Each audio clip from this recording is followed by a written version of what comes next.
Ne. Na stvari, ki jih imaš rad, nikoli ne obupaš. Izkoriščamo pravzaprav volumen v ustih, kamor si na manjših globinah spravimo dodatne zaloge zraka in potem s pomočjo jezika ne črpamo več zraka iz pljuč, ampak samo uporabljamo zaloge, ki smo si jih napolnili v lica. Opreme je zelo malo, ne, zato je tudi pač neka lepota prostega potapljanja. Bolj je tehnično.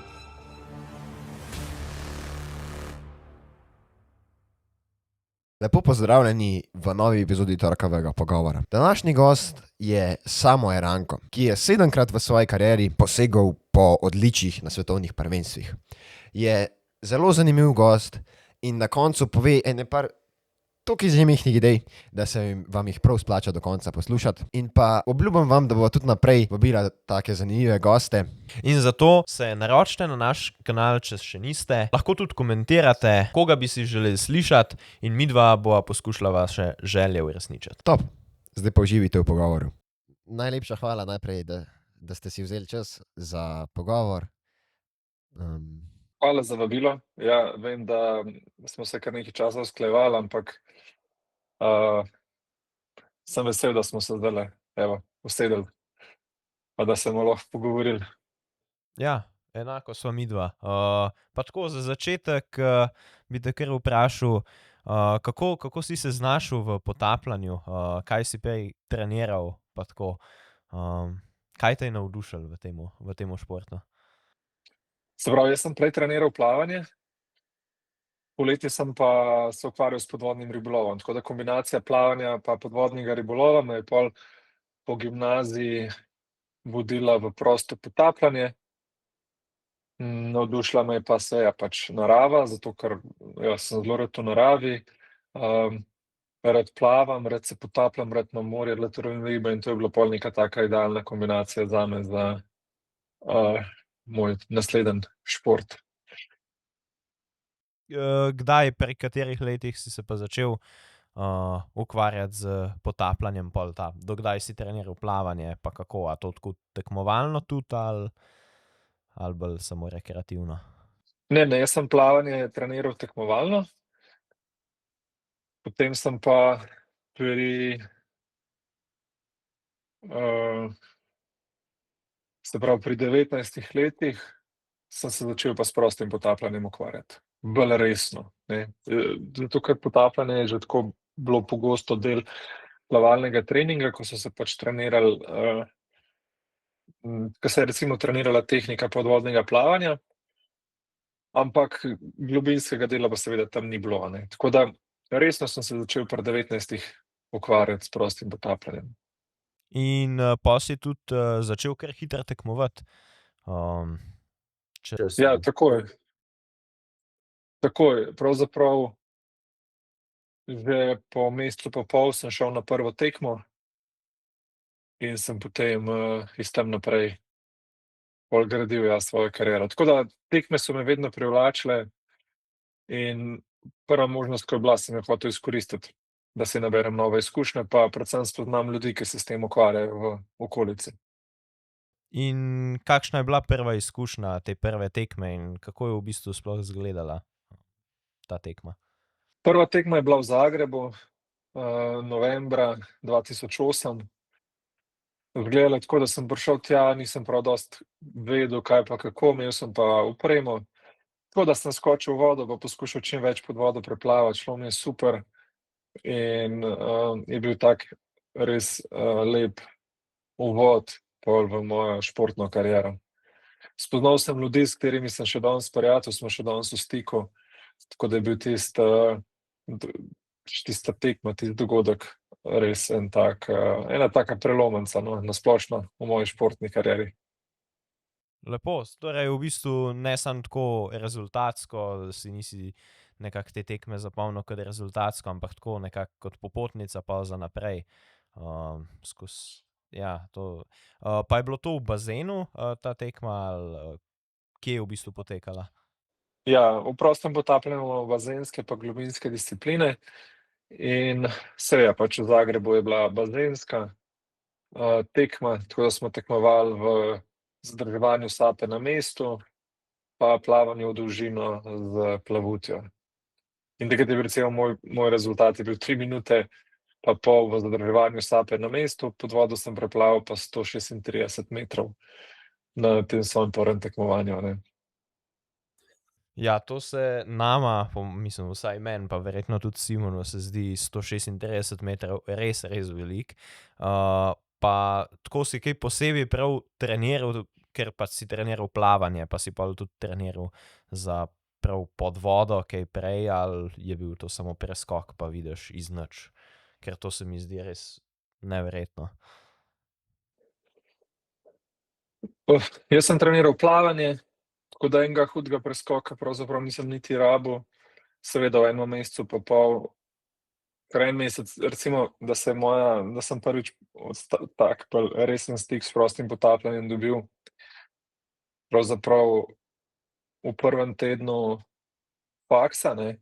Se pravi, to je bil oktober 2008 in pol sredina novembra sem bil pa na prvi tekmi. In v tem enem mesecu pa pol pravzaprav nisem mogel kaj specifičnega trenirati, tako da sem bolj izkoristil vse te izkušnje iz plavanja, pa jih mogoče malo nadgradil s kakšnimi tehničnimi stvarmi iz prostega potapljanja, predvsem kar se tehnike dihanja tiče, sproščanja med potopom, in to mi je pol pomagalo, da sem lahko več pod vodo preplaval, ne.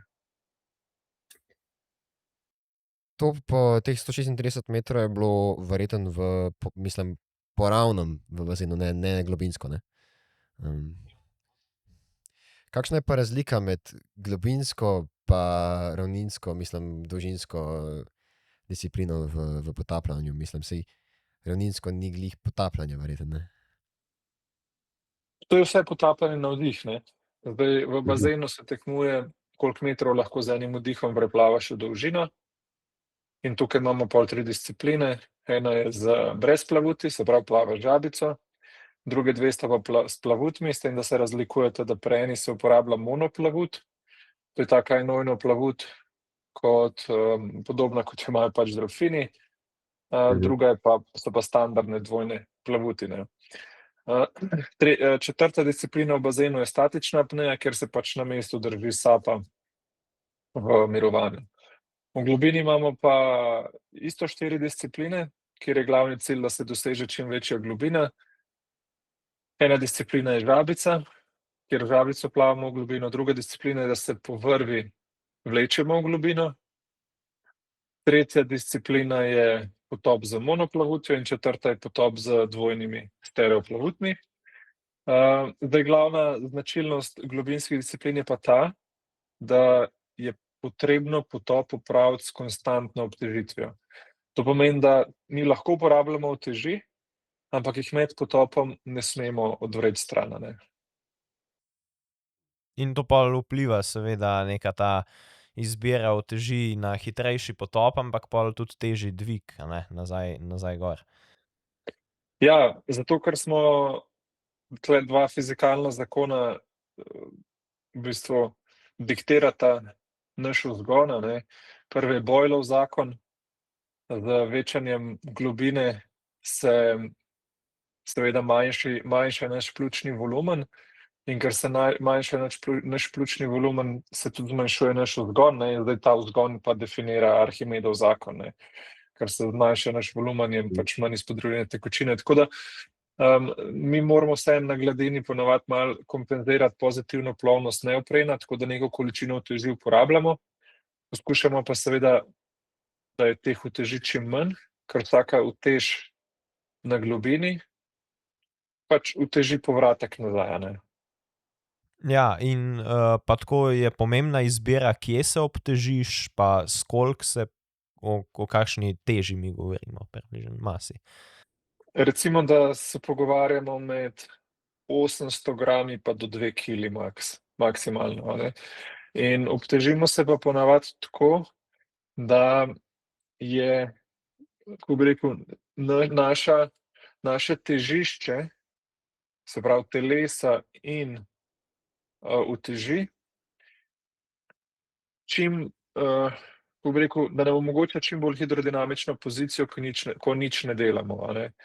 Se pravi, to pomeni, da damo uteži za vrat in potem nas pač ta teža uteži lepo naravnost vleče dol. Če bi dali mi uteži za pas, kar jih tudi lahko damo in jih to recimo to vedno počnemo pri podvodnem ribolovu ali pa pri rekreativnem prostem potapljanju, bi nam pri večjih globinah lahko se telo dobesedno prekucno, ne, zato ker je vseeno neka ročica med prijemališčem vzgona pa prijemališčem pač težišča, in ko se ustvari ta ročica, nam v bistvu rit lahko začne naprej padati in potem naša drža med potopom ni najbolj hidrodinamična, se nam zmanjša hitrost in smo pol zadevo seveda korigirali tako, da smo uteži za globlje potope prestavili za vrat. Zanimivo. Kako se pa potem prilagaja tudi oprema, pri, ne vem, rekordnem potopu Alenke Artnik je 123 metrov, je že 12 barov pritiska, ne. Kako se tle prilagodi potem, ne vem, že sam plavut me zanima, ker je verjetno iz plastike ali iz nečesa, nekega takega materiala, kako je oprema prilagojena na 12 barov. Oprema je večinoma nestisljiva, razen neopren. Se pravi, plavuti niso podvrženi neki hudi deformaciji med samim potopom, zato ker so pač goste, trde. Zdaj mi uporabljamo ali plavuti iz stekloplastike ali pa iz karbona. Medtem ko se debelina neoprena z globino spreminja, ker neopren je v bistvu guma napolnjena z mehurčki in volumen teh mehurčkov se zaradi okoliškega tlaka zmanjšuje. In največja sprememba v volumnu tega neoprena je na prvih 15-20 metrih. Potem je ta sprememba relativno mala, ne. In oprema je zelo malo, ne, zato je tudi pač neka lepota prostega potapljanja. Bolj je tehnično izziv, ne, kako na tako velikih globinah izenačevati pritisk, kako pripraviti pljuča, da lahko brez poškodb prenesejo okoliški tlak 12 barov, a ne. Saj nekako se mi zdi glih ta priprava najbolj zanimiva na sam potop, kako to za take globine, kot je 100 metrov več, kako poteka sam pristop k temu psihično in pa tudi fizično. Ja, prvo je treba biti fizično dobro pripravljen, da se sploh na to globino lahko potopiš pa varno vrneš nazaj. Se pravi, da lahko toliko časa zadržiš sapo in da se lahko toliko časa pač premikaš brez dihanja, ne. Druga stvar je pač tehnična izvedba izenačevanja tlaka. Zaradi tega, ker je treba v srednjem ušesu ves čas izenačevati pritisk oziroma volumen med potopom, sicer pride do poškodbe bobenčka. In ta zadeva je kar zahtevna, zaradi tega, ker večinoma vsi poznamo tehniko izenačevanja, kjer se prijemo za nos in dobesedno iz pljuč pihnemo zrak v nos, ki je seveda zatisnjen, in v enem trenutku se Eustachijeve cevi odprejo in pač pritisk v srednjem ušesu se izenači. Zdaj, pljuča se pa že na globini 25 do 30 metrov stisnejo na tako imenovan rezidualni volumen, ko iz njih ne moremo več iztisniti nič zraka, zaradi tega, ker so na tem rezidualnem volumnu. Če bi poskušali na teh globinah iz pljuč stisniti zrak, bi pač prišlo do poškodb pljučnega tkiva. In zdaj tehnike, s katerimi mi pol izenačujemo na večjih globinah, so v bistvu koordinacijsko kar zahtevne, ker izkoriščamo pravzaprav volumen v ustih, kamor si na manjših globinah spravimo dodatne zaloge zraka in potem s pomočjo jezika ne črpamo več zraka iz pljuč, ampak samo uporabljamo zaloge, ki smo si jih napolnili v lica. In s tem zrakom v licih mi izenačujemo pritisk pol na večjih globinah. Tako da to je največji tehničen pa fizičen izziv. Psihološko je pa seveda pomembno, da se pred potopom lahko dovolj sprostimo, da umirimo porabo kisika in da smo nekako psihično pripravljeni na globino, na katero se želimo potopiti, a ne. Se pravi, da smo dovolj sproščeni, umirjeni, da nas že sama misel na to globino ne ustraši, ampak da nas tako pomerja oziroma nam je nekako izziv, a ne. Adrenalina tukaj ni, tako da res vse gradimo na sproščenosti. Pa potem si tudi nekako merite ali na treningih, verjetno srčni utrip, pa to tudi kaj vpliva na to mernost, ne, mislim, mernost na srčni utrip v bistvu. Se pravi, med samim potopom se sproži tudi en tak zelo zanimiv refleks, reče se mu potapljaški refleks sesalcev. Ko pride obraz v stik z vodo, se frekvenca bitja srca zelo umiri in kri začne krožiti samo še po vitalnih organih. Tudi vranica se skrči in v krvni obtok stisne dodatne rdeče krvničke. Na večjih globinah začne pa tudi krvna plazma zastajati v kapilarah, ki obdajajo alveole, in se s tem, ko si dovolj adaptiran, pripravljen tudi zaščitil pljuča pred večjim okoliškim tlakom, a ne. Tako da ta srčni utrip med potopom je deloma posledica tvojega sproščanja in sproščenosti med potopom, deloma je pa to čisto fiziološki odziv, ki ga doživi vsak. To ni neka super moč nas prostih potapljačev, ampak je pravzaprav zapisano v genih ljudem in morskim sesalcem, da lahko pod vodo zdržimo bistveno več časa in se potopimo globlje, kot bi si to sploh lahko mislili, ne. Ja, torej, tvoj rekord v potapljanju, tako malo v številkah, prosto potapljanje si rekel, da je zelo veliko disciplin, pa me zanima, katera ti je recimo najljubša, pa kakšne so to številke, o kakšnih globinah ali pa dolžinah ali pa času govorimo v različnih disciplinah. Ja, recimo statično zadrževanje sape na mestu mi je zelo fajn, ne, tukaj imam uraden oseben rekord 8 minut 8 sekund. Na treningu sem se približal že 8 minut pa pol. V dolžino tudi zelo rad plavam, najrajši brez plavuti, ne, kjer se dolžine tam gibljejo med 180 pa 190 metrov. Uraden moj najboljši rezultat je 181 metrov v prostem potapljanju. V globino so mi pa pravzaprav vse discipline zelo pri srcu. Najgloblje sem se seveda potopil z monoplavutjo, uradno 110, na treningu 112. Res pa je, da so bili ti rezultati že 9 let nazaj, no, od takrat se tako globoko nisem več potapljal.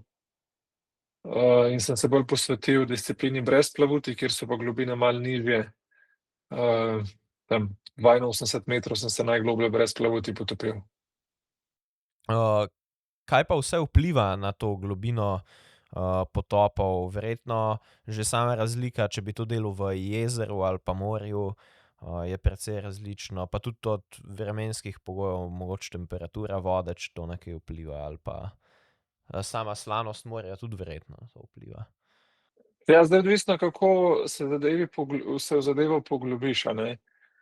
Ker to vse, kar ste našteli, vpliva, zaradi tega, ker slanost morja vpliva na gostoto in moramo temu primerno mi prilagajati obtežitev.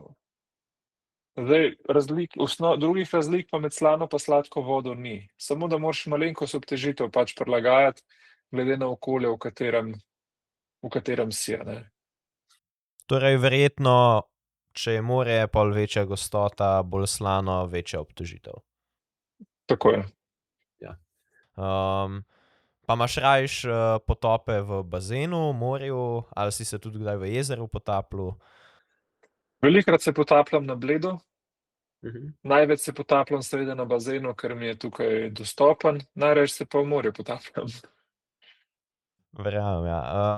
Ampak bazen, kakšen bazen, to mora biti prav prilagojen bazen verjetno, kjer za treninge, ne? Na Difu. Ne, v bistvu čisto klasičen bazen, ja, kjer se plava v dolžino, fakulteta za šport je tak fajn bazen, no, kjer jaz redno treniram. Globokih bazenov žal nimamo tukaj v Sloveniji, imamo en globlji bazen v Padovi, 42 metrov globok, tako da tam pa tudi lahko nek manjši del priprav izvedemo. A štige? No, lahko nadaljuješ, Ja, mislim. zdaj mene zanima, recimo, ko se pripravljaš, sam trening, kako v bistvu je verjetno v vodi, pa verjetno so treningi tudi izven vode, da se pripravljaš na potop. Kako izgleda približno kakšen tak trening? Pa koliko dolgo časa traja? Se pravi, cilj treninga v bazenu je specifična vzdržljivost pa sposobnost zadrževanja sape.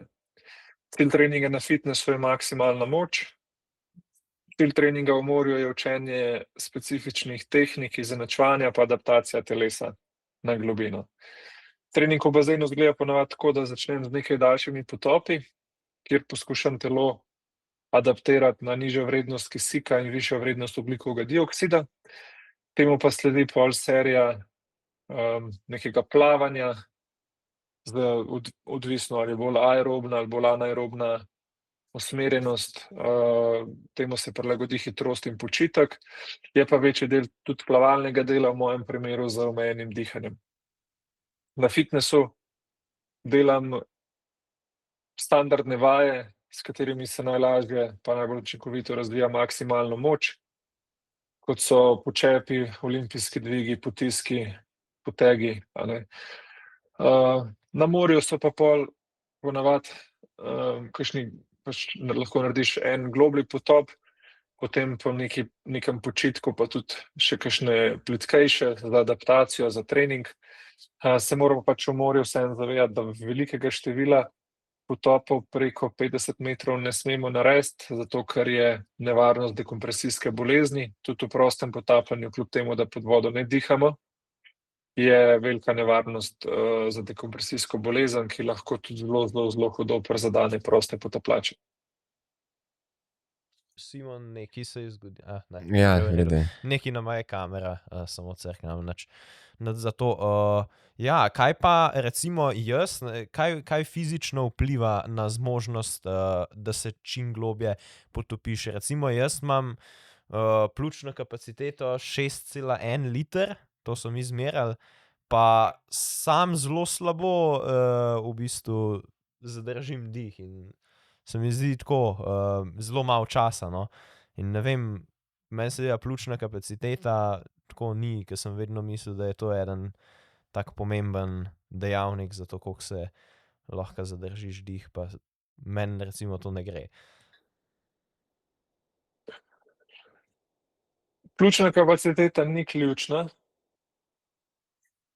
je pa fajn, da je čim večja glede na telesno težo. Se pravi, vedno se gleda, kakšen je volumen pljuč glede na telesno težo, ne. Potem, kar je pomembno, je to, da si tako na splošno čim bolj umirjena oseba in največjo razliko naredi pač dihanje, ne, kako dihati pred potopom, kako se umiriti, to naredi največjo razliko in ko enkrat to osvojimo, se pol ponavadi tudi časi zadrževanja sape podaljšajo. In kaj bi svetoval recimo nekemu čisto začetniku, tako kot bi bil recimo jaz lahko, pa da ima dobro pljučno kapaciteto, pa poskuša se nekako izboljšati v potapljanju? Se pravi, svetoval bi sigurno, da se udeležijo enega tečaja, da jih nekdo vodi skozi ta protokol. Protokol pa v bistvu temelji na tem, da se pred potopom predvsem poskuša dihati s pomočjo trebušne prepone. Skrbeti, da je izdih 2 do 3-krat daljši od vdiha, ob tem biti maksimalno sproščen v zgornjem delu telesa in potem pred zadrževanjem sape lahko narediš pač maksimalno 2 globlja vdiha pa sproščena izdiha, počasna, in potem sledi globok maksimalni vdih, ko naj bi bil pač tudi, ko bi rekel, najbolj pripravljen za zadrževanje sape, a ne. Med zadrževanjem sape se ne izdihuje. Ko se pojavi potreba po vdihu, je treba pač začeti razmišljati seveda v zaključku, zato ker mora biti vseeno varnost na prvem mestu in da to dosežemo, seveda zdaj pač neko brezglavo pretiravanje ne pride v poštev. Če to delamo na suhem, boste pač postopoma ugotovili, koliko je še rezerve, medtem ko v bazenu tega nikoli ne smete početi sami, zato da ne pride do kakšnih nesreč, ne. To je res prvo pravilo prostega potapljanja, da se nikoli ne potapljaš sam. To je tudi ena stvar, ko se mi zdi, da ste rekli, da včasih je bilo, da ste manj dali na samo varnost pri prostem potapljanju, ne.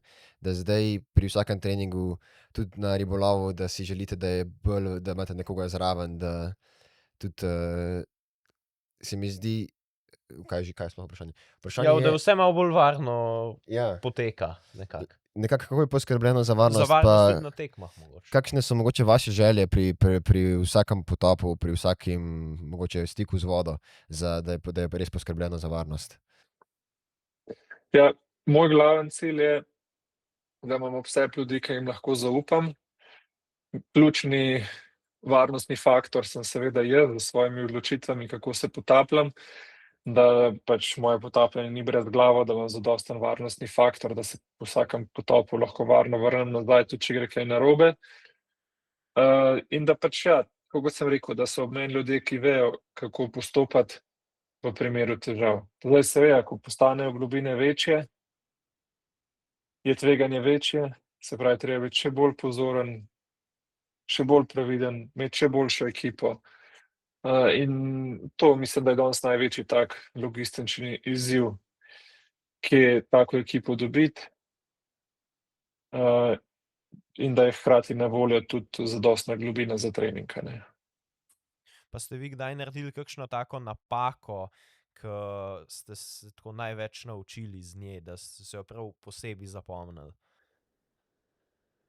Ja, taka napaka se je sigurno zgodila na vseh tekmah, ko se mi je pripetila izguba zavesti, ne.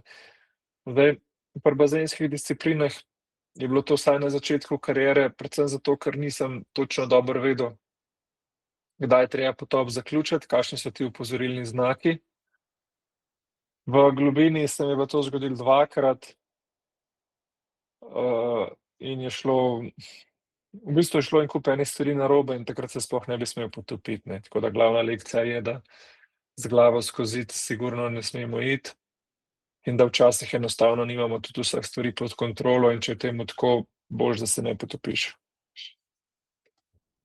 A je potem cilj iskati svoje meje pri potapljanju ali je cilj samo nekako napredovati, pa pol postopno priti do nekih višjih zmogljivosti skozi te znake, ki kažejo na neke meje?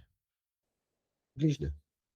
To je zdaj odvisno od posameznika, ne. Zdaj, če hočeš iti na tekmo, je sigurno pomembno, da pa če hočeš biti na tekmi uspešen, pol pač poskušaš iti do svojih limitov varno in te limite čim bolj premakniti.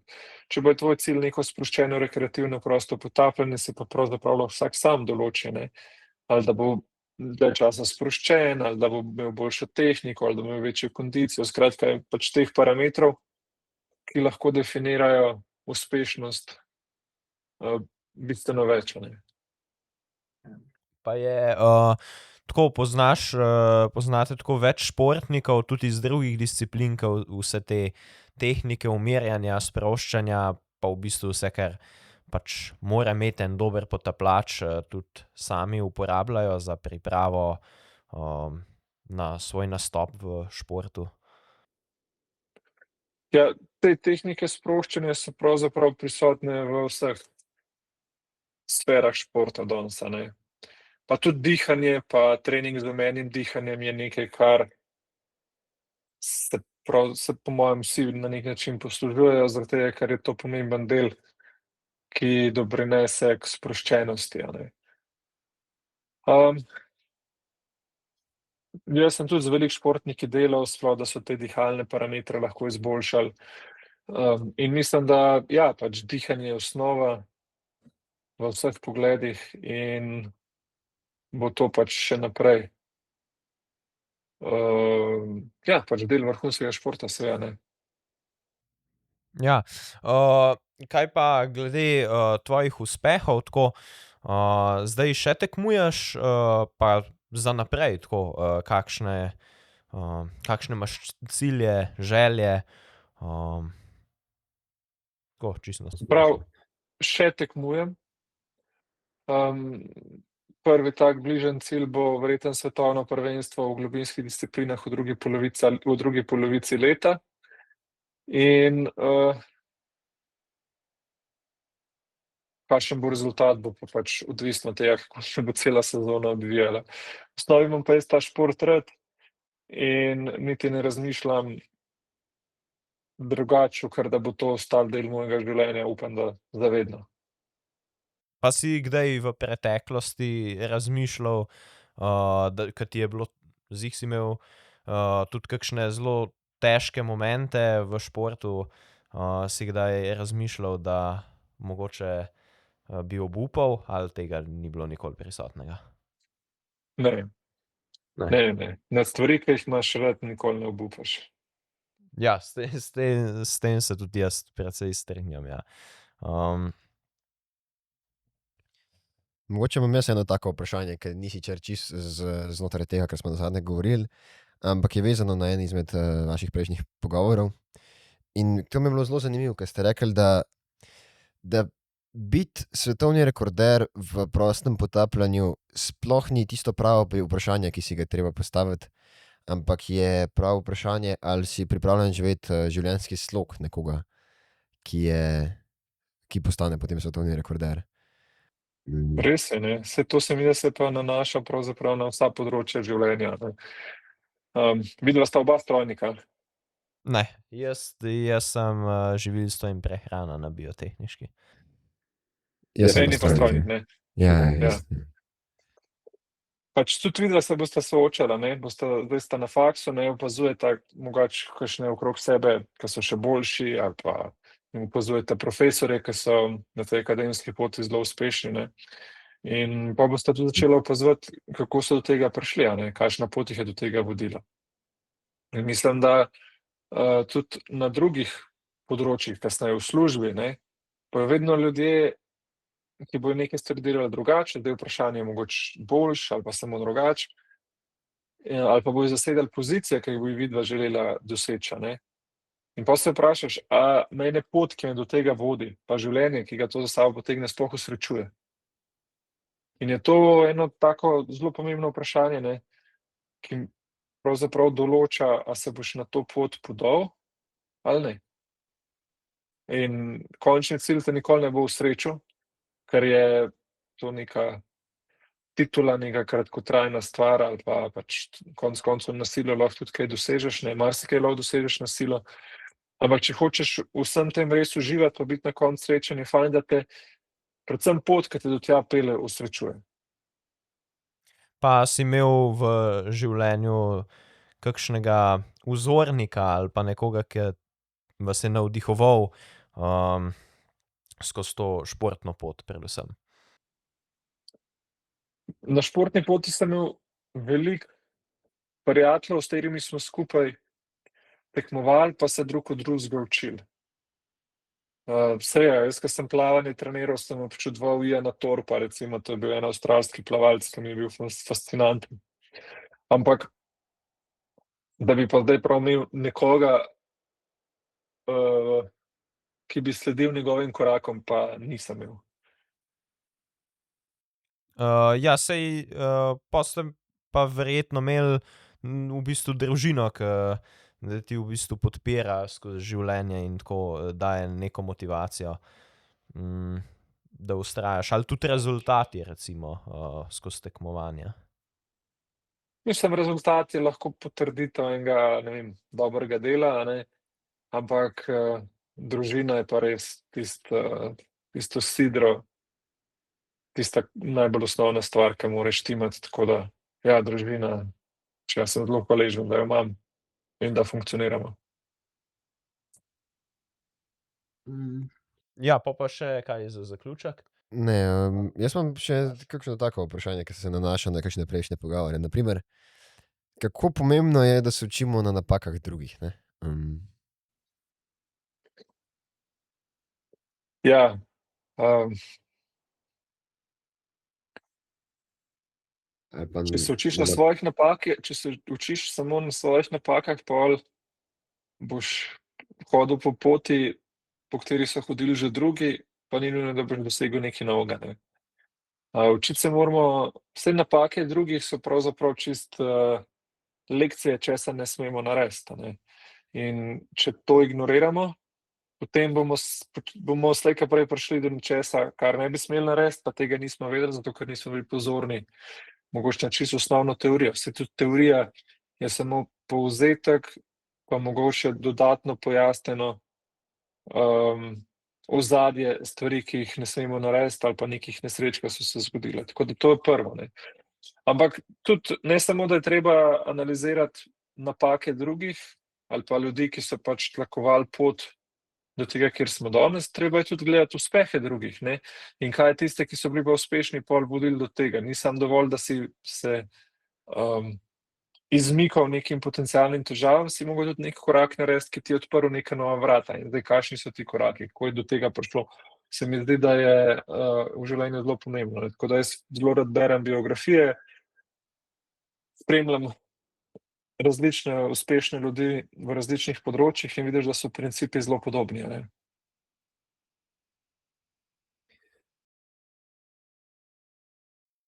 Ja, lahko pol, v bistvu še jaz dodam, eno tako zanimivo vprašanje. Kaj bi v bistvu pol sebi povedal, ke si bil mlajši, zdaj skozi vse, kar si se naučil, skozi življenje, kaj bi sam sebi mlajšemu rekel? Jaz bi si v bistvu rekel samo to, da si na pravi poti in da pač spet samo naprej. Ja, Ker ko si lahko. mlajši, ja, ker jaz če opazujem sebe, seveda, ne. Zdaj, komu drugemu bi mogoče kaj drugega rekel, ampak če opazujem sebe, bi sigurno si danes rekel: "Ej, na pravi poti si, samo tako naprej." Da ne bi bilo vsak dan razmišljanje: "Joj, a sem na pravi poti, a je to, a bi bilo boljše kaj drugega, a bi bilo kaj pametno kaj drugega." Skratka, da ne bi bilo toliko nekih dvomov pa skrbi, ampak samo pač pejte, ne. Kaj pa vpogled v podrobnosti, da si pozoren na vsako majčkeno stvar, ke se dogaja okrog sebe, na tekmovanjih na primer, ke ste rekli, da ste začeli potem opazovati, to je še iz prejšnjih pogovorov, kaj se pa tule dogaja? Zapri. Da ste začeli opazovati, ne vem, kako so vrvi postavljene, ali bi se dalo kje bolj sidrati, na primer. Kako pomembno je to, da si pozoren na vse podrobnosti, ke se okrog nas dogajajo? Ja, bolj ko si izkušen, več stvari opaziš, a ne. Zdaj, a jih opaziš ti ali jih opazi tvoj trener, ampak več stvari, ko opaziš, lažje pa boljše lahko pol prilagodiš svoje odločitve, da si pri samem potopu bolj uspešen. Zdaj, kaj jaz vse opazujem? Opazujem seveda temperaturo vode, valove, vodni tok in danes z vsemi temi pripomočki za spremljanje spanca, počutja, spremljam tudi svoje telo, a ne, in to mi pol omogoča, da lahko boljše predvidevam, kako se bom odzval na določeno situacijo in kako planirati stvari, kot so prehrana, spanec, da bom na točno določen dan v letu maksimalno pripravljen. Pa imate trenerja, s katerim to delate ali tako sami? Zdaj sem sam. Sam, se mi zdi, da to tudi jaz recimo, ke treniram kolesarstvo, je tudi meni najbolj tako pomaga, da sam najbolj sebe poznam in v bistvu, delam to, kar mi je najboljše. A pa pol te treninge, pa tako tudi beležite, pa tako strukturirano ali v bistvu, Tako Ja, kakor poskušam, da so čim bolj strukturirani, seveda. ja, saj mislim, ke nekaterim to paše, nekaterim pa ne, zato vprašam. Ker, nekateri imajo radi strukturo, nekateri pa ne, zato sem to tudi sploh vprašal, ja. Jaz imam zelo rad strukturo, ja. Ja, In pol, prej sem omenjal dosežke, Pa me zdaj še zanima, na kaj ste tako skozi rezultatskega vidika najbolj ponosni, na kater dosežek v življenju? Športno sem najbolj ponosen, da imam v bistvu uspehe, medalje, tako iz bazenskih kot globinskih svetovnih prvenstev, skozi daljše časovno obdobje. Tako da sem konstantno v vrhu med najboljših 5-4 na svetu. Ta konsistentnost se mi zdi, da ni enostavna in mi to največ pomeni. Zdaj ste pa vi tudi postali trener, ne? Tudi. In mogoče najprej, a to, da vi trenirate druge, pa da vidite, kako se oni odzivajo na vaše treninge, pa a to tudi na vaše, mislim, a lahko potem tudi svoje treninge prilagodite, glede na to, kakšen odziv dobite od vaših, mislim, strank. Razumem, ja, od športnikov. Ja. Mislim, zato, da so oni vedno bolj uspešni, moram jaz skozi nove stvari raziskati pa razvijati. In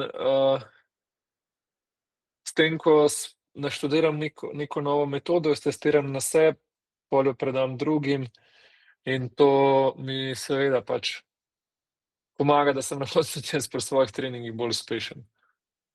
Ja, ker zagotovo v bistvu nek trening specifičen za nekoga ni nujno, da zdaj za nekoga tretjega bo pa enako učinkovito deloval ali pa da mu bo sploh všeč tak način treninga. To je pa tudi res. To je tudi res, se strinjam. Ja, pa jaz v bistvu nimam več vprašanj, Simon, imaš še ti kakšno? Ja, če ne bom pa začel z zaključnimi vprašanji, ker za zaključek imam ponovadi 3 vprašanja. In prvo vprašanje je, kaj je najboljši nasvet, ki ste ga kadarkoli dobili v življenju?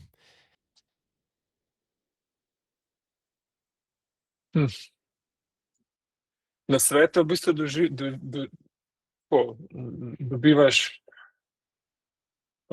skozi celo življenje, ne, ampak jih nekako ne jemlješ dosti resno ali pa jih niti ne prepoznaš njihovega pomena. Pol pa, ke se pač neko časovno obdobje odvije, pa vidiš, da imajo stvari res svojo težo, ne.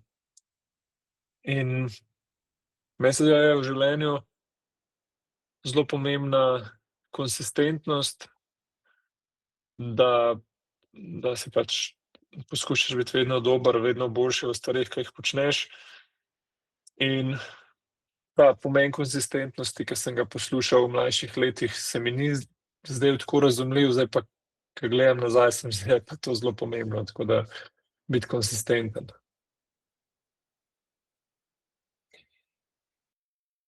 Kaj je pa najslabši nasvet, ki si ga kadarkoli prejel? Verjetno so bili tako slabi, da sem jih pozabil, tako da Dober odgovor. Ja, zdaj pa, kaj pa, če bi imel en stavek, ki ga bi v bistvu en poslušalec, ke to posluša, odnesel s tega pogovora, kaj bi to bil? mislim, jaz se kar držim tega, da spodbujam ljudi okrog sebe, da naj naredijo vse, kar lahko, da najdejo stvari, ki jih veselijo, in potem narediti zopet vse, kar lahko, da v tem postanejo najboljši. Ker to, da lahko počneš stvari, ki te veselijo, je največji privilegij, in pol, ke poskušaš biti še v tem najboljši, te bo in končni rezultat in pot, ke do njega vodi, vsak dan osrečevala. Ja, se mi zdi zelo lepa misel tako, za konec. Pol pa najlepša hvala za pogovor, da ste si vzeli čas za naju dva. Ja, hvala Z z veseljem. moje strani. Z veseljem, tudi jaz vam res želim veliko sreče. Zdaj, ke sem razmišljal pred tem pogovorom, sicer mi je pač malo tole strojništvo šlo po glavi, nekaj sva se pač midva spoznala na sprejemu brucev in ko pomislim, pravzaprav v Sloveniji nimamo podcasta, ki bi bil tak inženirski, a ne, ki bi bil za inženirsko stroko. Lahko rečeš, da so atmosferci malo v avtih pa tako, ampak se mi zdi, da je ena taka tržna niša bi bil kakšen inženirski podcast, kjer bi se kakšne vodje razvojev, tehnologe po podjetjih malo spraševali profesorje, kakšne so njihove poti, pa kakšne take tehnično zanimive probleme debatirali, da bi bilo po mojem kar zanimivo, no. Mogoče se bomo pa celo lotili, kaj praviš? Ker meni je to ful všeč ideja. Ja, meni je všeč spoznavati nove ljudi, nove zgodbe, ideje, pa od vsakega se lahko nekaj novega naučiš, zato se tudi meni zdi to zanimivo. Tu se strinjam, ampak teh splošnih podcastov je ogromno, ne? Inženirskih pa ni, ne? Ja, to pa je res. To bi bilo zame ultra zanimivo po opremo Mava, ne? Tako da. Ja, Mava opremo, prostor in tudi znanje, tlele Simon je. Ja, jaz bi se pač vsakič malo naučil, ne? Mislim, Ja, prej in po. to je nekako cilj. Ja. Ja. No, evo. Hvala vama. Ja, Enako. hvala vam. In No, pa se veselim, da zadevo vidim, pa res čim več sreče pa uspeha na vajni poti. Pa zdaj Hvala, v enako. izpitnem obdobju, ko prihaja. Hvala. Ja, enako. Važi. Čau, adijo. Adijo.